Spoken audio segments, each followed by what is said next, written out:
This episode is sponsored by Living Realms, an awesome LCG that supports basically so many awesome games. They're also the shop that is going to be doing the calling in Birmingham. How cool is that? So these guys are going to be running the calling over in Birmingham in the NEC. Worth checking out. Go get yourself registered. They also do Outsiders as well, which is coming out very soon. And they've got literally 4% off if you buy two. If you're a Push the Point patron, that's an additional 5% off as well. So it's well worth going through their site if you are a patron and checking it out. So we've got callings. They've got loads of products. What's the problem? Go check them out.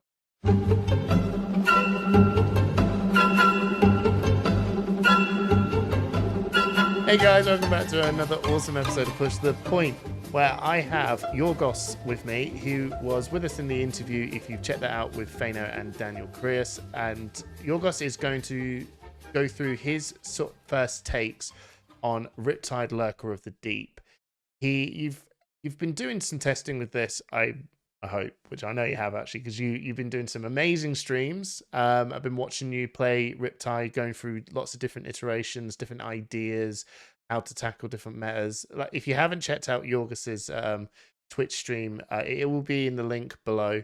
Stop activating Bravo. That's cheating. There is a link below. Go check out his stream. He's an extremely prolific deck builder. You go through lots of different ones, Oldhim, Briar. You're just literally having fun making lots of different stuff. But if you also haven't checked out Yorgos before, we've done some videos where he's done 2 Oldhim deck techs, and he is the 2021 national champion and the 2022 runner-up national champion. So Yorgos is he's a very good player, especially in the Greece area as well. So Yorgos, thank you so much for coming on. First of all, thank you for having me. And Riptide has been a really interesting, I want to travel. Yeah. A really interesting experience. So it feels like Riptide has the hero ability is really interesting. It's one of those abilities that really changes the perspective of the game and actually gives a new depth of how you play the cards, and that's really interesting from a design perspective. And I also love, the side note that there are some cards, the traps, that if you manage to activate their effects, you get something extra, and actually makes some cards way more, it makes them on curve. It makes them, as good as you need them to be in order to activate them. Real. Let's go through over to the deck tech now. So Riptide Lurker of the Deep. So whenever you play a card from hand, you may put a card from the hand face down into your arsenal. Do you think that is the strongest aspect of what this hero's basically that's the power of this hero? Well, so at least for now, and that's something I will come to later, it feels you want to make most of this effect, because a lot of times it will save you on a resource. It gives some interesting play patterns when faced off against dominate and stuff. It's a really powerful ability most of the time. Yeah, absolutely. And then like you were saying with the defense reaction traps, whenever a trap you control triggers. So if you haven't clocked that, the defense reaction actually has to, by blocking with it, it's just not enough. It needs to actually fulfill its trigger requirements and do its thing in order for then Riptide to deal 1 damage as well. So for example, we have in this list Collection Trap, right? So if the person defends with an attack with Go Again, blah, blah, blah, blah, blah, right? But if they don't defend with an attack with Go Again and you just use this to block for 3, the trigger for Riptide doesn't trigger because you didn't fulfill the requirements. So that is how you get the +1. Do you, like you were saying before, that sort of 1 damage puts these traps a bit more on rate, but I suppose really the awkwardness of, have you got the right trap for the right time sort of situation, is that a bit of a problem? Or that's the thing, is that I really tried to test out with the new set of the red traps that we had, the ones that actually produce one of the new diseases, inertia, blood rot, or frailty. Yeah. And the problem with those cards I found on Riptide is that whenever you miss the effect, and even on decks where it's pretty easy to satisfy the effect, having a red card a red defense reaction that is not blocking for 4 is a huge drawback. It's a huge drawback. Honestly, I believe that at the moment we do not have many actually good traps. Apart from the specializations where are insane, these cards are, on steroids. Yeah. Well, I mean, yeah. So apart from these cards, all the other traps are okay. Nothing is super exciting to play versus most heroes. Interesting. So something I really wanted to talk about is that I really believe that on the next set we are going to see a big package of cards focused on Riptide.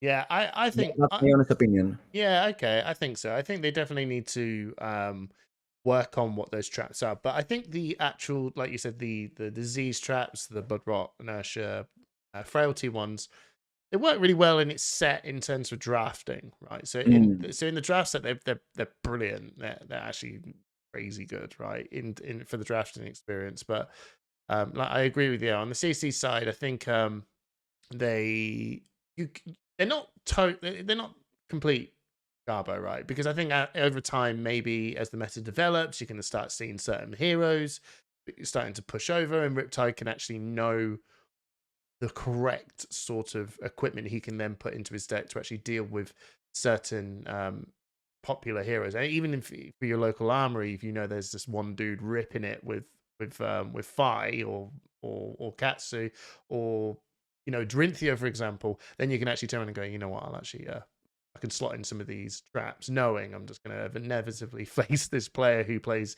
Drinthia, and they will pump the attack and do attack reactions, and then these traps actually start to do a lot more work. But in an overall general field of Talishar, I can imagine it is a little bit like, I don't know what I'm going to think. Probably that's a great example you gave there. I think the Bloodrot trap on a heavy Dorinthia metagame is probably the best one. It's probably the most viable one. But there is something to really note about the inertia trap, that it says its activate condition is if the attack that it's attacking you has a higher base than its attack. So most of the time means if the opponent has pumped with an effect or something like that, and they get an inertia. That instantly sounds good for Ranger, right? So you're faced off an Azalea or, a Lexi, and, they will pump. They will pump their arrow. Yeah. Do you know what the problem is? The problem is that these decks now produce a lot of ponder tokens. And the ponder token really interacts bad with inertia. Yeah. That's a huge drawback because you fire inertia first, and then you trigger ponder. Exactly. Yeah. So most of the time, it's not like, okay, I triggered inertia trap. They will not have an arsenal. No, if they have a random ponder token or the, even hit seeker. If you get hit by hit seeker, they can first activate the inertia and then activate the hit seeker. So they still get the extra card in arsenal. Okay. And I suppose really when you're thinking about maybe even like the older matchup, it's very niche, right? Where you actually think, oh, it's the pummel. I got you with the pummel. Yeah, okay, cool. And then you haven't got a card to arsenal, and I suppose really it's kind of like, yeah, it's fine, right? But it's not impactful enough. But so that's your red traps. It's the blood rot one, like you said, is pretty impactful. I think the frailty one is also probably it's okay because even when they swing in with a like a ninja swings in for a dagger, and you go, okay, that attacker's go again. I'm giving you a frailty token. I've just blocked for 3. Your dagger does 0. It's like, you know what I mean? It's like, yeah, it's okay. Anyway, but that's go check it out. I still think they're probably a little bit more focused around when you know what the meta is, but in a general overfield, they've not been very impactful going forward. So let's go through your equipment choices, and you have got some. I will say you got some fun. I've had a look at this day. You got some funky choices, so I'm really eager to hear what you've got, what your findings are. So I'll start with the bow, Death Dealer. Death Dealer, interesting choice. I think it's an incredibly strong bow. Probably, apart from Voltaire, but Voltaire only goes in one hero. It is probably the strongest bow for Ranger have access to. Why did you pick this one over all the other ones, including Riptide's own bow in the set? Okay, so I think at the moment, you can build Riptide with 3 different approaches in general. So the main reason to actually play the Barbed Castaway, which is the Riptide's bow, Mm-hmm. is if you want to activate the aim counters. Mm. The problem with aim counters at the moment for Riptide is that, okay, they give an additional disruptive effect if the arrow hits. The problem with Riptide compared to a hero like Azalea is that it's not guaranteed to hit. Mm. You have no way, you have no evasion, you have no way of giving the card dominate or something. So even if you pump up this really disruptive, super strong arrow like, Barbed Castaway, where if Barbed Castaway hits a Guardian with a name counter, they miss their turn. It will never go through because it has no dominate, it has no evasion, so it's not easy to actually make use of the extra effect. Yeah, no, and I think that's fair enough. I suppose one little small interaction I was finding, but I suppose really this is me going, wouldn't it be nice, right? And it is the it's having New Horizons, being able to play Codex when you play Codex, the card you put in goes face down. You trigger Riptide's ability to put the card face down, and then you can pitch the other card to then flip the cards face up, and then Codex, a Frailty, will then go, cool, we'll put the other arrow in. So now, because of New Horizons, we completely dump our hands. It's kind of like a nice interaction rather than probably something that you should commit to trying to do all the time. But you could, that was kind of like my first, like, oh wow, you could use this bow to do all this stuff and set up some mad ass turn just to prove that you could use New Horizons in one move. But maybe you're right that it's not doing enough. I think my other one was basically someone comes in with a CNC, which is, I think, Daniel pointed this out in the video. Someone comes in with a CNC, you use the trench coat to go, all right, I'm going to put this card to the bottom of my deck. I get a resource token, and then then you can just go, okay, whatever, no hours lost. And then you can then use the bow to instantly put the arrow back into the arsenal. So you kind of swapped out the card. The CNC was kind of just went around, like the CNC went around, if that. But again, probably just a fun interaction, not really something you can use reliably. All these lines exist. The problem with this line are that when good things, like that happen, you don't have anything going on. I mean, you don't. That's true. New Horizons is an insane piece of equipment. Don't get me wrong. New Horizons is bonkers. I mean, the effect is insane. Okay.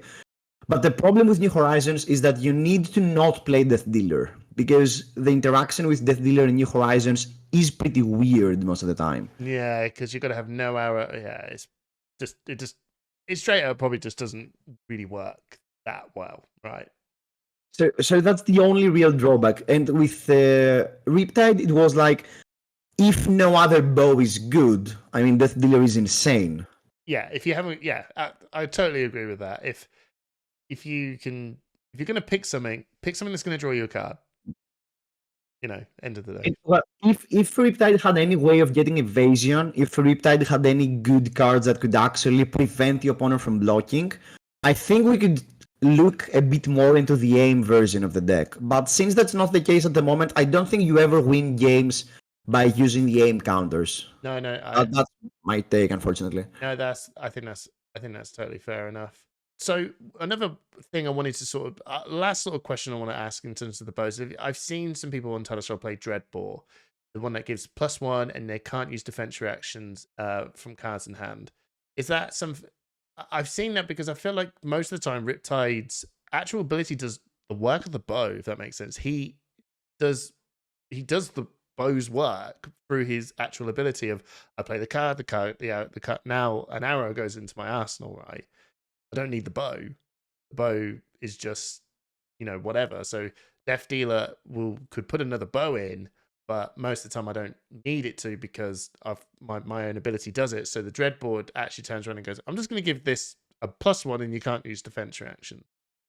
What do you reckon to Have you tried that out at all? Or I really considered using Dreadbore. I haven't actually used it. The problem I had with Dreadbore was that it's not like it completely negates the defense reactions. no, And that's there are, true. at the moment, there are not many decks that whenever they see Riptide, they'll be like, okay, let's just add 8 defense reactions. Mm, yeah. Probably the most staple deck that plays a lot of defense reactions has to be Bravo, like running 3 copies of Fate for Sin and 3 copies of Sing Below. But with Bravo, the thing is that even if you have the Dreadbore, he's just going to arsenal the defense reaction every single turn. It's not like they need, it's not like, again, it's not like you have evasion, so you will force them to block, or it's not like you win the value game versus them. Mm. Okay, no, It's that's fair. What about just for the sake of just giving your arrow +1? Just something that goes, oh, because I don't think any other bow does a buff, right? At the moment, no. Generic bows, no. No. Okay. All right. Well, so let's go through some of the other stuff, and as we're talking through the arrows and everything, or through the list, I think Death Dealer will start to make a little bit more sense. The Trench of the Sunken Treasure, that card. What? I think that's actually really. I love this card. I think this card is really really good for Riptide. But what was your findings of it? Okay, so the thing with Trents is that, okay, Riptide needs a reliable way of clearing out Arsenal. Mm-hmm. So if you do not run Trents, you need to run the Quiver of His Quiver. Riptide. Yeah, Quiver. Yeah, the one that just gets rid of it. Yeah. Because it's a lot of times you want to have the ability to easily clean Arsenal in order to play, to not think twice about putting a card in Arsenal and stuff like that. Mm. There are many turns because the deck has a lot of cheap attacks, and the deck can operate a lot of times off 0 resources to have a turn, or even 1 resource for the Death Dealer or something. The 1 resource a lot of times is relevant out of trends. Okay. And it's a quality upgrade. It's never something you are actively looking forward to do. It's not like, oh, I'm going to keep this hand and I want to keep a card in Arsenal in order to trench. No. Most of the time you need the trench just to any random ponder token, you can just arsenal, and then if you don't like the card, you can just transform the card into the 1 resource you might need for your turn. No, I think I completely agree. So, and the Arcane Barrier and the Blade Breaker just also juicy bonuses. Go with it. Tunic would be great in this deck, but Trench does most of the things that Tunic can do. And gives you the luxury of, again, putting any random card in Arsenal, you can toss it away. It's your 1 resource for something, and you're good to go. Yeah, no, that's awesome. Crown of Providence. Now, the reason I want to move on to Crown of Providence is obviously this card is very good. It's very strong. It does, blots with 2 and clears your arsenal. You've already got a card that clears your arsenal. Do those 2 cards kind of go against each other a little bit? I know obviously this Crown of Providence will blot for 2, so it's not a total no. But why Crown of Providence over potentially any different other headgear? They totally do, but the thing is that if your opponent has a Command and Conquer in their sideboard, they are going to add that card versus Riptide. First of all, you're a Ranger, and second, you are a deck that they know will have traps. So Command and Conquer, a lot of times, it really screws you. So having these get out of jail once versus a Command and Conquer card in your headpiece is probably good enough. And being able to, I think the difference is as well is that Trench of the Sunken Treasure can move a card from the bottom of your deck, which is actually just doing all the anti-Command and Conquer work for you. Sometimes actually you could probably look at this situation and go, I could draw a card instead. I get a once per game. I don't need a resource. I could do with a card. Yeah, no, I think that's a really fine choice to add in. Is there, for anyone that is going to obviously struggle to probably potentially grab a Crown of Providence, how crucial do you think this card is for the hero? Do you think there could be an alternative sort of headpiece that maybe isn't legendary? or not, or I mean, any defensive headpiece should be fine. I mean, again, you only like that card because sometimes they might play Command and Conquer and you cannot block it, so you Crown of Providence. But I guess any Skull Cap is great, but again, it's a legendary. no. But to be fair, that one's actually not too. The skull cap isn't too insane in terms of the price stuff. I mean, as well, like I suppose probably a bit of a tricky one because you haven't been looking for alternative options. But I think Trench of the Sunken Treasure, if you're going to go and pick up a legendary for Riptide, is probably the one you want to try and pick up first. Do you agree with that? Totally, For totally, Riptide. yeah. And then once you've got that, you've actually got some options to play around with. You could probably do the helmet that if you pitch one, block for two, you can trench with, if someone's coming in with a CNC, block with that, trench, get one pays for the two. So you it's kind of a Crown of Providence at home a little bit. Anyway, but there you go. If you haven't got the Crown of Providence, don't worry too much. Look at trying to get Trench of the Sun and Treasure first, and then work on that. Now, next legendary, Quiver of the Abyssal Depths. Okay. Is it free real estate? Yeah, it's free remembrance. Yeah. Okay. I will not even, go down that path, but if the Guardian matchup, the defensive Guardian matchup with Riptide is awful. Okay. And Riptide and Abyssal and the Quiver, it's not like it saves the matchup. Okay. It's not like that. But the reason we care about the Quiver is that it's probably the best option out of the other ones. And sometimes because we really want to, you really play a grindy game with the opponent with this deck. Okay. And you want to have the insurance that if at some point they go like, okay, I can no longer play this game, I need to start blocking, just having a few more arrows in your deck might save you. Yeah. It haven't come up yet, but it feels like, the best. And it's good sometimes to increase the number of arrows in your deck, because during mid-game, a lot of times where the opponent's like fully blocking and you don't have a huge turn, and remember, you draw extra cards with the dealer and stuff, you might just have 3 extra resources and be like, okay, I shoot your arrow, shoot an arrow or something, and then overpitch and use the Quiver to, just put 3 more arrows in my deck and keep the ratio of arrows high. Yeah, well, as you were saying that, I was sat there for a second, and one of my questions were going to be, which obviously I immediately worked out the answer in my head. It's a stupid question, but I'll say it anyway. But someone might think it. Well, why would you? If Quiver's never going to be used, don't put it in and put an arrow in, or put in a card you're going to put in your deck in. If you use the Quiver, and then I immediately realized, well, why would you do that? Because this card just adds 3 cards to your deck. So this is 3 cards rather than 1. So it's why not? It's free real estate. There's not really another Quiver that can do the same work as the other ones. If you don't have the Trench of the Sunken Treasure, would you say just put it in Riptide's one? If you're starting out, go for Riptide's one. You don't have you don't have the Trench. You don't have Crown of Providence. Probably the next is probably the best one. The only matchup that the Quiver actually helps, and I actually won games because of the Quiver, is versus Dromai. What, the Abyssal Depths one? The Abyssal Depths, yeah. Oh, Abyssal okay. Depths is only relevant. It's the Abyssal Depths. It's only really relevant versus a Dromai. Okay, and why is that? It's really first of all, you shuffle 1 more Pauper in your deck, and that's pretty relevant. And you can actually fatigue a Dromai. Okay. Right. It might sound silly, but between the Pauper Arrow, the Salvage Shot, and Endless Arrow, you can actually clear the board and, clear the board enough times. They're out of dragons and pretty much deck them out. Okay.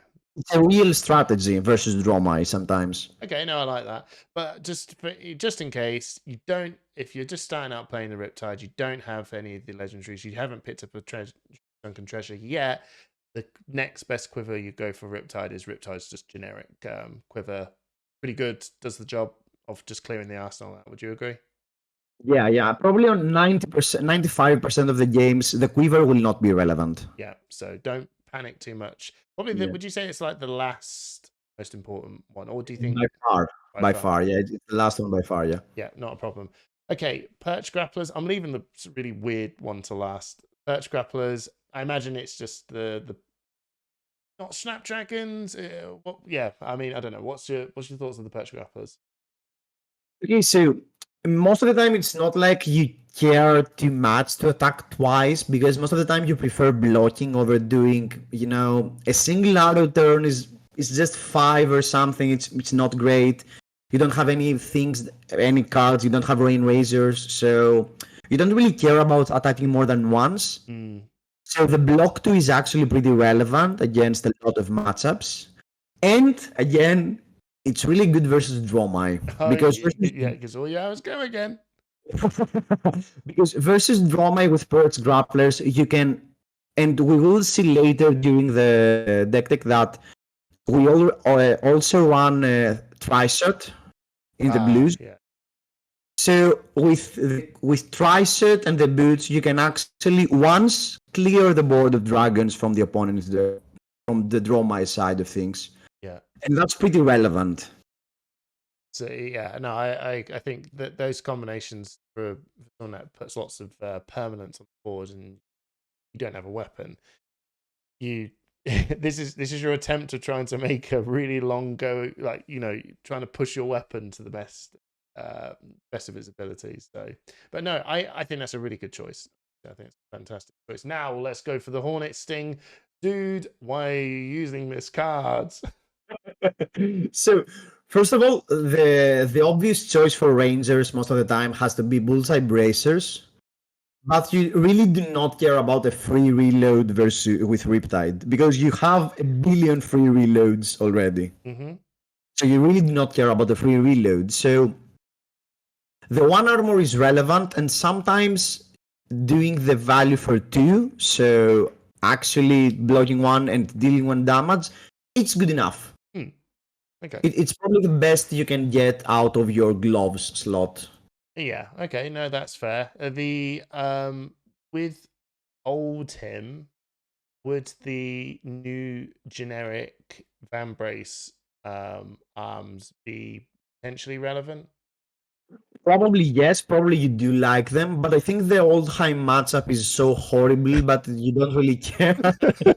I can deal with the crown.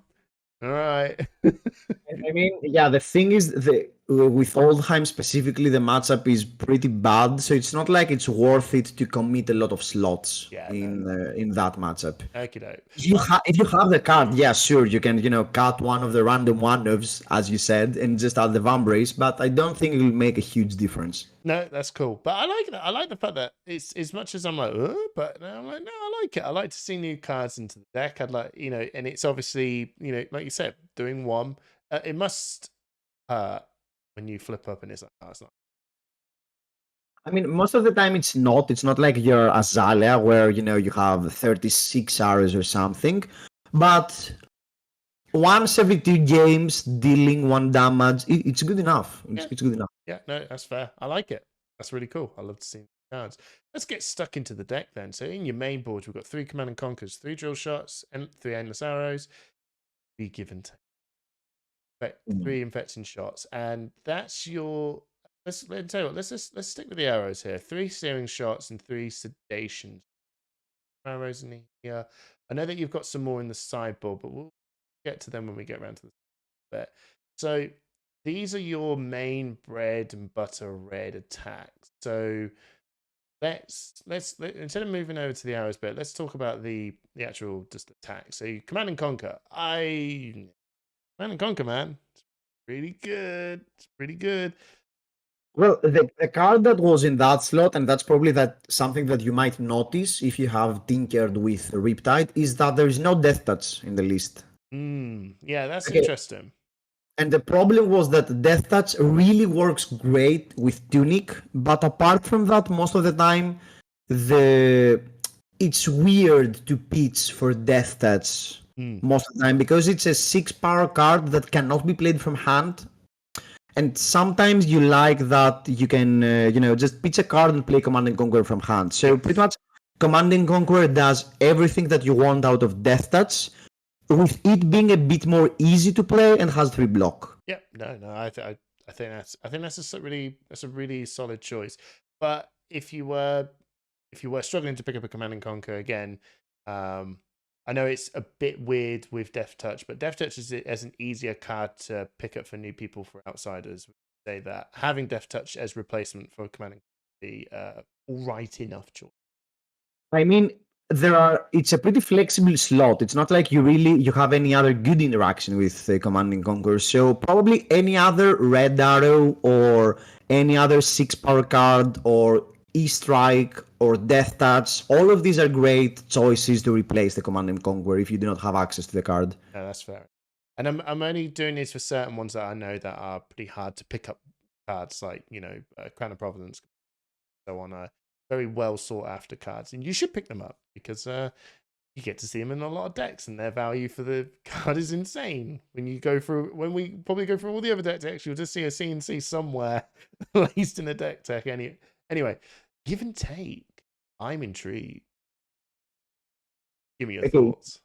Give and Take is an insane card with Death Dealer.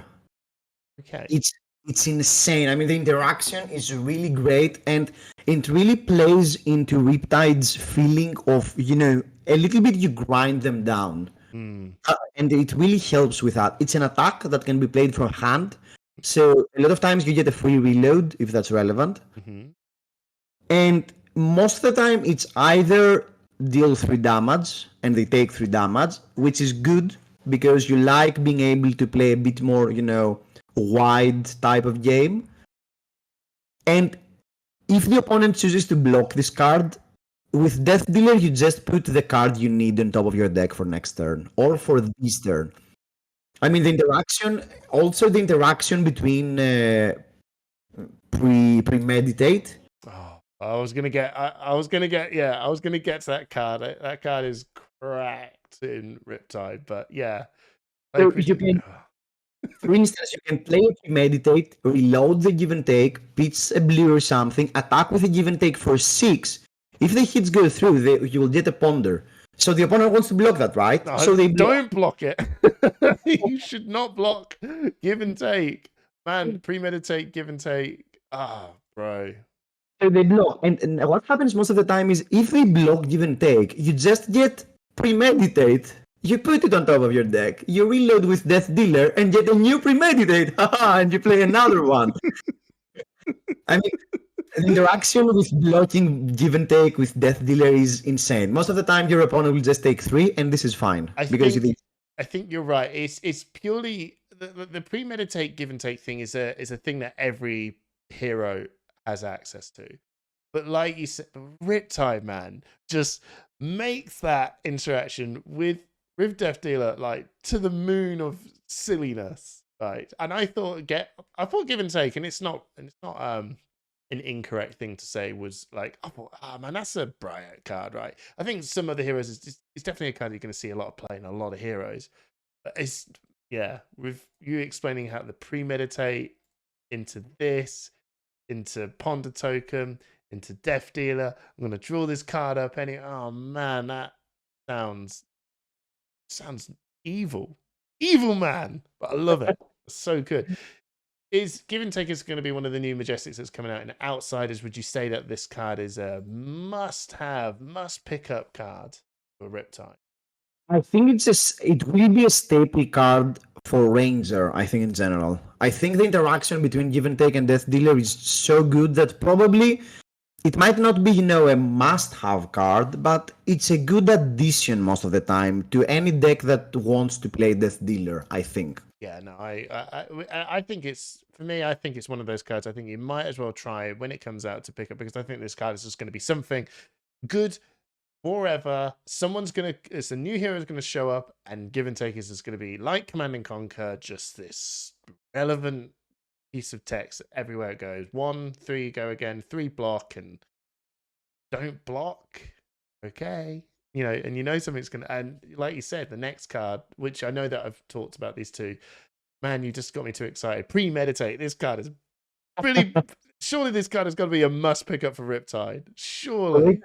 Yeah, Premeditate is by far the best non-attack that buffs that you can play in this deck. If we could run like 9 copies of Premeditate, we would run 9 copies of Premeditate. The card is the way it works for Riptide is just insane. It like the next attack action card you play from the arsenal gets +3.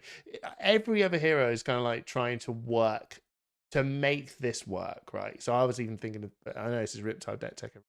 Can't help myself. I'm trying to work out how to put this card into Viscerai. I'm even sitting there thinking, oh, I could put this into Bolton. And why would you do Bolton and Viscerai? Well, I know why you put it. But Premeditate in Riptide, the interaction, it couldn't be better. It couldn't be better.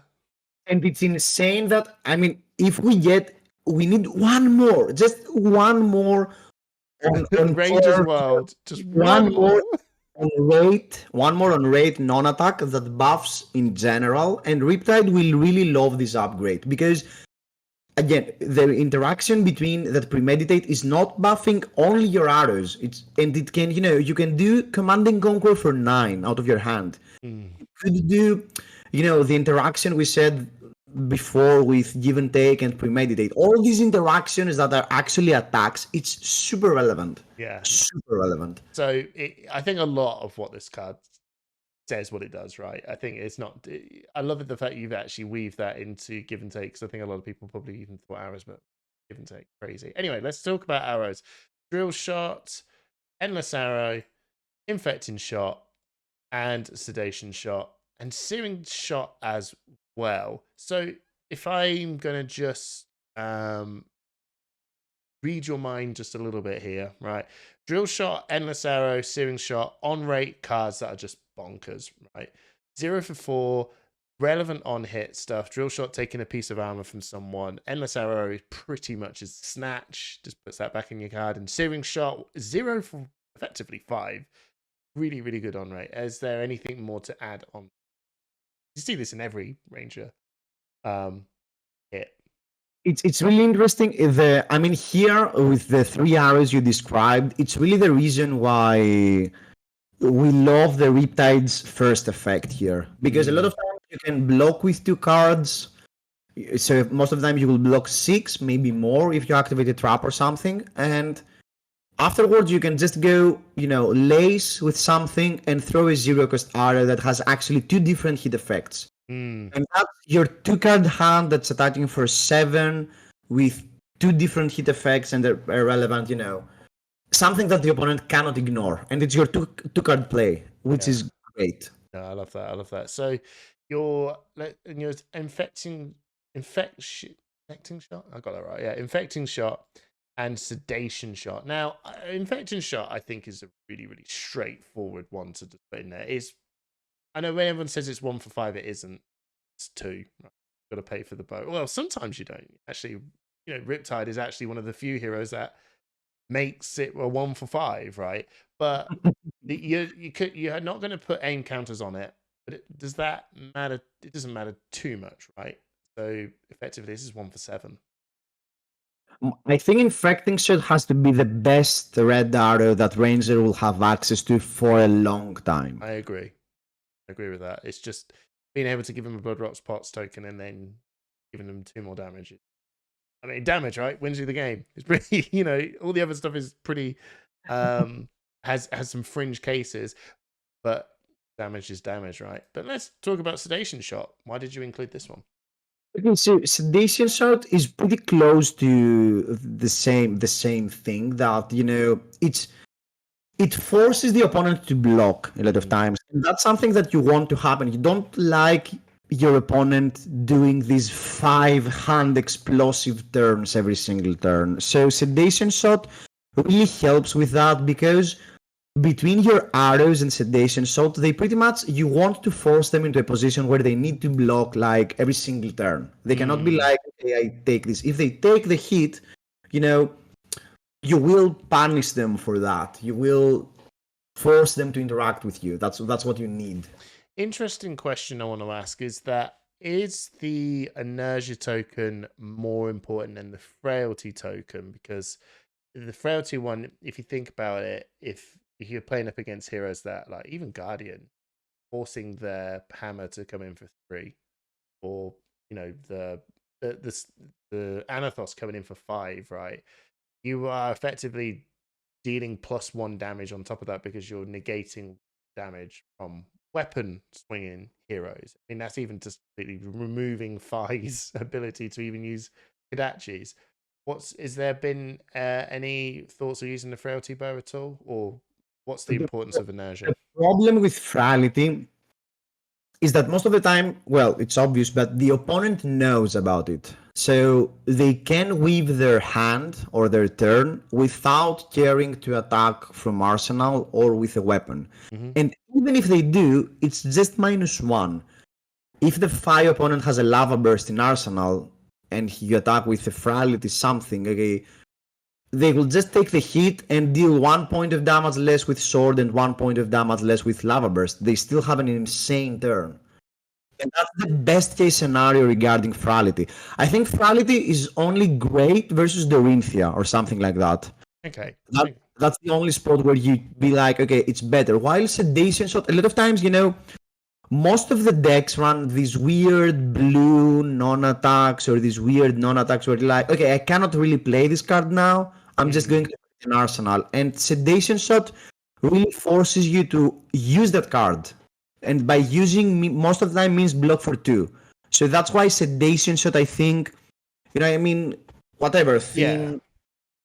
Yeah. It has more uses in a bigger open field, but would you say that maybe like this is the flexibility of Ranger overall, is that these cards that we're putting in are not, this isn't like a set way you got to do it. This is like a general open field.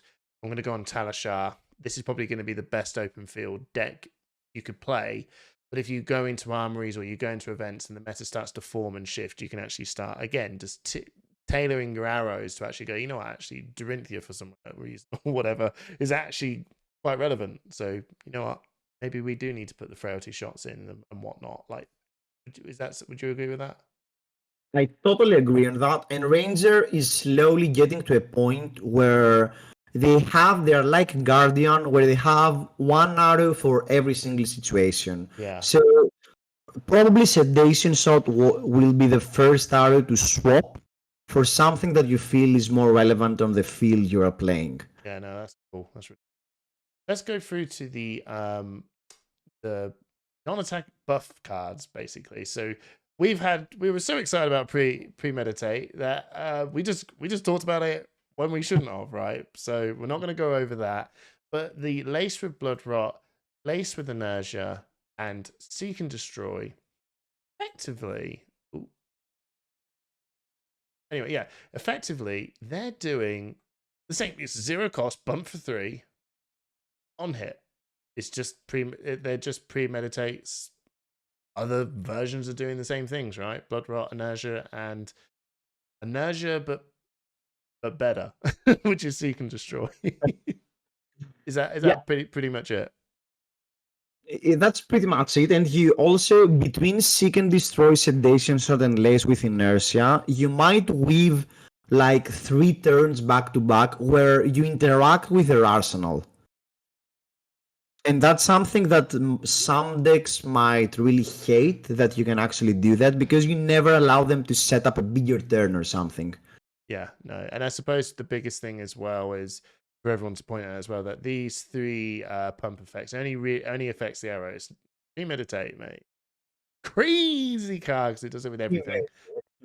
But these cards here only affect the arrows, which is fine, right? Because majority of the time it is the arrow. I think they're pretty straightforward. You play it, Riptide triggers, play the arrow, job done. Right? I don't think it needs much more explanation. Now, I think, tell you what, you got traps in here. Let's go down the trap route, right? Let's go down trap route. So Boulder's Trap, Pitfall Trap, okay. Tar Pit Trap, and of course he's got his 3 ones. You should always put the 3 Riptide cards in there. They block 3 the blues. Just put them in, everyone. Don't argue. They're just great, right? And when they show up on their time, they're just bonkers, right? I did see the meme of Buzzsaw Trap with a ancestral. Oh no, was it Rouse the Ancient? Rouse the Ancient's Pummel. Man, No, that sucks. no. I have seen someone also play, which I think I said it in the last video before.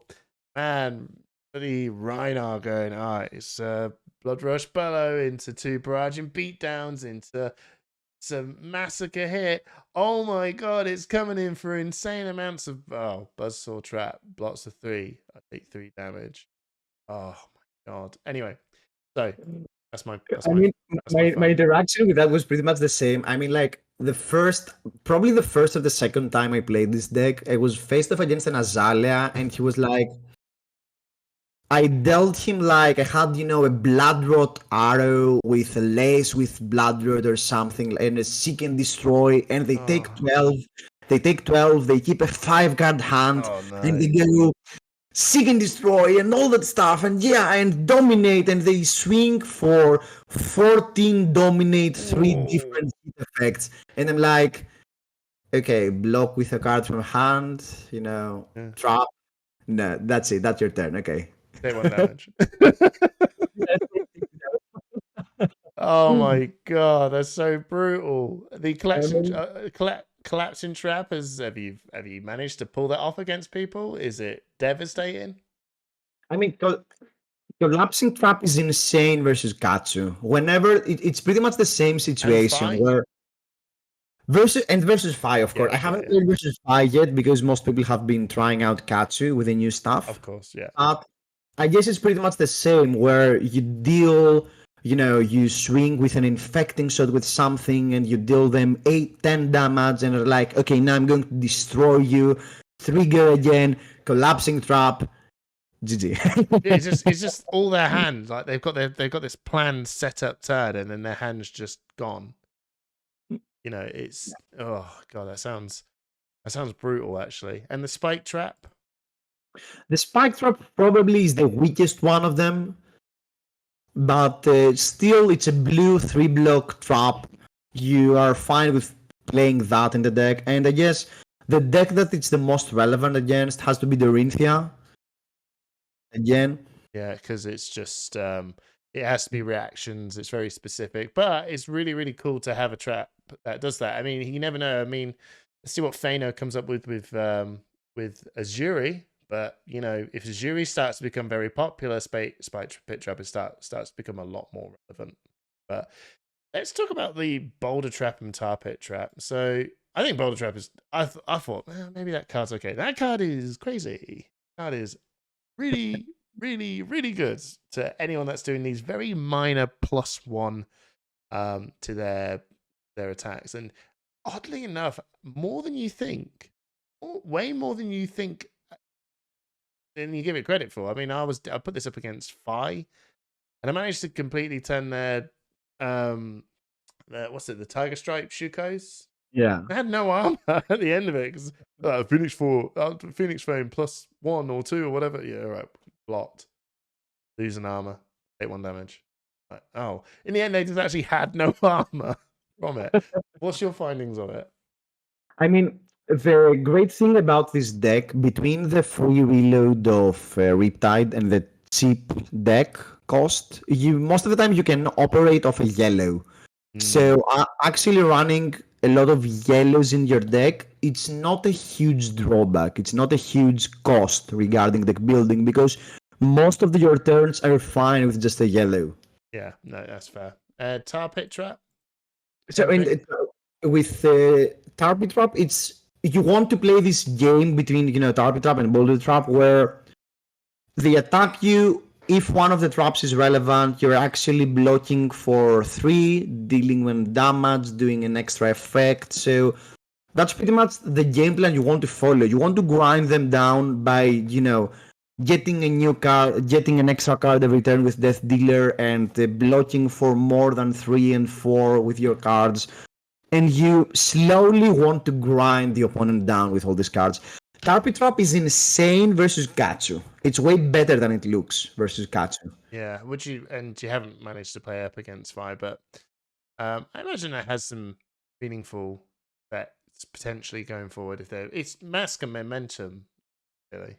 It's pretty harder to use versus Fi a lot of times because Fi because versus Katsu, it's pretty easy to use because the first attack they open with, you just play the trap, you negate the Katsu activation, and the Katsu activation is off for the rest of the turn, and you deal them 1 damage as well. So that's pretty relevant. While on Fi, you might need to, you don't want to block the first one, but if they don't swing with the sword on the second attack, do you want to play it on the second attack or no? But they might end up on an E-strike then. So it's a bit harder to navigate versus Fi, but it's still pretty good. Yeah, no, that's fair. That's fair. Now, what, bro? Pitfall Trap. Bro, Pitfall Trap. Okay, go. Probably Pitfall Trap. The first thing to note is that the Crucible of Worlds trap always trigger Riptide when played. Yeah. That's the first thing I want to go off. So probably Pitfall Trap has to be the best one regarding the old traps because it's a yellow, and we already talked about the yellow, and it blocks for 3, which is fine. And a lot of times it's easy to navigate. Most of decks, want to play on curve. So actually playing a card that's blocking for 3 and potentially dealing 3 damage back, most of the time it's how you win the game. These interactions, are how you win the game most of the time. And even in the worst case scenario where they have 1 extra resource and they do not really care, you still dealt 1 damage. Because the effect activates either way. And it's pretty easy to, if you only run 3 copies of these old traps, it's pretty easy to set this up. Because a lot of times you might have a trap in hand, no cards in arsenal, so you play a trap from hand, you activate Riptide, you can put then the Pitfall Trap in arsenal, and then play the Pitfall Trap, and it activates instantly. So that interaction is pretty cool with Riptide. Yeah, no, I think that's a really good shout actually. So that is your traps. I will move over to just really quickly. You got Captain's Call. I think Codex of Frailties are pretty much like. I don't want to go. We don't need to go too insane with this, but Codex of Frailty is a pretty darn insane card in general for anyone that is an assassin or ranger.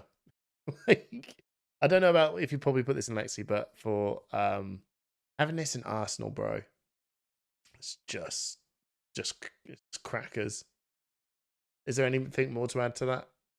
I think, Codex of Frailty is just insane. It's probably one of the best cards in the set. If you want to play Assassin or Ranger, just get 3 copies. Straight up. Captain's Call. Captain's Call. Okay, so it's the same thing again with yellows. Your deck operates great with yellows, so it's a lower opportunity cost. And sometimes Captain's Call is one of the few ways you can actually play an aggressive 5-card hand. Because sometimes the opponent, might block a lot and they just arsenal. So sometimes getting this 5-card hand with Captain's Call really helps you to actually be able to do something aggressively with a 5-card hand. Yeah, that's cool. Yeah, because most of your attacks cost 1 or less, so the go again is relevant. You don't need the second reload, because most of the time you get a free reload with Riptide if you have a big hand. So, yeah, that's it pretty much. Yeah, no, I like it. It's a really, really, really cool include. And I think that's all the yellows that is yet. So the salvage shot blue. Why have you gone for salvage shot as your blue arrow? Okay, so pretty much the only matchup where it's actually relevant has to be the Dromai again, because you can actually clear a dragon without losing a card from your deck, and that's pretty relevant. And apart from that, sometimes it blocks for 3, and sometimes, again, grinding down some aggressive decks if you have nothing else to do, to just shoot an arrow for 3 that your opponent needs to block with a card. I mean, most of the time you do not care to do that, but it blocks for 3, it's an arrow.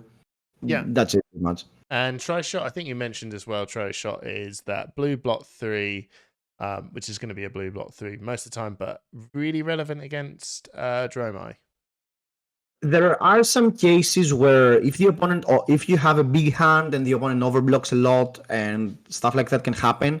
With Codex of Frailty, if you play Try Shot and with Codex of Frailty you remove they have 2 cards in hand, and you remove one of the cards with Codex of Rarity, and then you have Tri-Shot. You can actually leak a lot of damage with Endless Arrow. But that's not something easy to come with. Most of the time, that's a stars align moment. It's a stars align moment, but it's a blue non-attack that blocks for 3. That's pretty much it. And sometimes you care about the free reload. So yeah. Yeah, no, I think that's a really cool shot. If you can't for I don't think this card's actually particularly difficult to pick up, but if you struggle for whatever reason to pick up a Tri-Shot, is it just grabbing any blue block 3? Any blue block 3, or even blue Captain's Call, blue Come to Fight, and there are so many things that you can add. Blue Come to Fight actually now as well. All right, quick sideboard shuffle, bro. I look at the sideboard. I will say to the cards I get, Remorseless and Fatigue Shot. They are specific arrows for specific Fatigue Shot is the go-to heroes, right?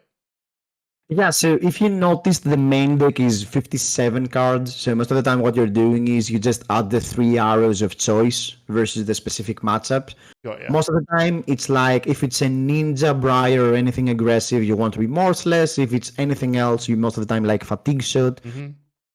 So that's pretty much it. And then the Dromai's Battering Bolt. Versus Dromai, you almost add anything in the deck. I love the hopeless. Just anything, just stop them. Just add cards in your deck, prevent the attacks, kill the dragons, hold prey. So why would you put Battering Bolt in if it's not? Is it just for Dromai's or any others? Well, it's good. It's good for Dromai. It's good versus Dorinthia, and you can pretty much that's it. Yeah, it's good with Dorinthia. I mean, and well, with Oldheim, sometimes you want to increase your deck size again, and it's not a bad card because it's attack for 6 cleanly, and it's pretty easy to use. So, but the biggest reason is Dorinthia and Dromai. Yeah, I think that's fair enough. And okay, so let's go through the one copy of Salvage Shot. The one copy of Salvage Shot. Why have you got one copy of Salvage Shot? Okay, so that's something I want to talk about in general. Is that any one of card in Riptide, any attack one of card in Riptide between Give and Take and Codex of Rarity, it's not really one copy. Yeah. I mean, so there's a lot of recursion in the deck between, the Quiver, the Codex, and Give and Take. So the one Salvage Shot, a lot of times what happens versus a lot of decks is that if you need the effect, you can just recur it over and over again. So Salvage Shot is the arrow of choice, especially for Dromai, because it kills all of the dragons except for Muvia. Yeah. And comes back to the deck. So that's pretty much it. But here again, against any slower matchup, you can add, again, the preferred arrow of choice. I love it. The one-off arrows with Codex of Frailty. I love that sort of that thinking. All right, okay, we're gonna move over to your defense reactions. Okay, right. Codex of Frailty doesn't interact with the one copy of Tripwire Trap and the one copy of That's All You Got. Okay, the Tripwire Trap, hit me. Okay, so the thing with Tripwire Trap and what happened here was that having 2 copies of Tripwire Trap with 3 copies of Pitfall Trap sometimes clogs your hand. Okay, so you cannot really afford to run too many copies of the old traps because in some hands you get, because you play a slow deck, most of your games will be slow, so you give your deck a higher chance to just screw you off. If you have 2 Crucible Traps and 2 cards you don't want to block with, suddenly you almost cannot block. So there is only 1 copy, because in the matchups it's relevant, you just add the 1 copy. And most of the time it's good enough. you Yeah. can afford to keep the card in arsenal. Yeah. Okay. Cool. Right. That's all you've got. One That's copy. that's something that okay. Okay. So the biggest reason I think that's all you got is pretty great on Riptide, and depending on the meta game, I can see adding more copies of that's all you got, even potentially to the main deck, because with Trends of the Sunken Treasure, it's really easy to utilize the extra cards. Yeah. So that's pretty much it. It's an extra defense reaction that sometimes might get you a card, and the card is super relevant because you never lose value out of extra cards with Riptide. No, that's cool. I like it. It's and I suppose really, as your meta starts to develop a bit more, this is one card. This is one of the cards you actually will start to include more of. Which is what would you take out though to get those 2 extra copies in? That I It suppose it's really depends on how the meta will shape, because if the meta becomes super aggressive, you might not care about the captain's call because you never actually want to do an aggressive hand, so you might even cut the captain's calls. yeah, and And I I can suppose really it's all the other traps as well. Really, just knowing what if they're not going to get greater stuff, then yeah, it's just adapting and knowing what sort of your meta or your armory is doing, and we'll finish it off here with Bullseye's Braces and Skullbone Cross Wraps. Are they just sexy arcane barrier? yeah. Yeah. I mean, you want a third AD versus a Kano because you have a lot of traps, and your Kano matchup has to be pretty weird. So we respect him enough to have the third Arcane Barrier. But against Highlander, you'd probably just run the 2 copies of Arcane Barrier and keep the rest of your equipment intact. Okay, so Bullseye Braces. What's your other arcane bet? Oh yeah, it's your Sunken Treasure. So if you were against Icelander, which are you put in Bullseye Braces or Skullbone Cross Wrap? Bullseye Bracers, because yeah, Crown of Providence is just pretty much better. Yeah, no, Actually better. I agree with that. Cool. Well, that is a really, really cool Riptide deck, which the link will be below as well. Is there matchups that you've linked into this at all, or is that something you have people to have a play around with?